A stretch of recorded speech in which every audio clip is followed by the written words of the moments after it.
حرص منتخب المغرب في تجدد هنا بقطر. الأرقام القياسية على اختلافها ترحل، فمحطمها باق ويتمسك بالحلم. تعدل أسامي الإنجازات في كأس العالم، ويبقى المغرب أول من يحققها. هو أول منتخب عربي وإفريقي يحجز مقعدا في المربع الذهبي.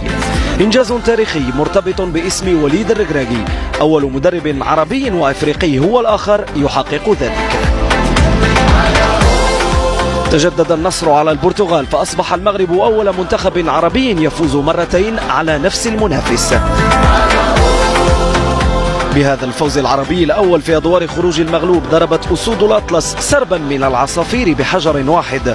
المغرب أول منتخب إفريقي يقصي بلدين أوروبيين، ويسجل أول فوز إفريقي على ممثل لأوروبا في الوقت الأصلي من مباراة بالأدوار الإقصائية. فوز مكنه من تجنب الهزيمة في 6 مباريات متتالية بكأس العالم، وهو رقم لم يسبقه إليه أحد من المنتخبات الإفريقية.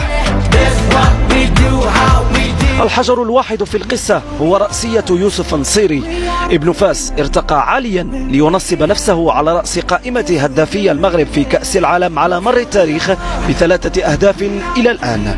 نصيري هز الشباك مرتين بضربة رأسية كأول عربي ينجح في ذلك، ورابع من يسجل في دورتين.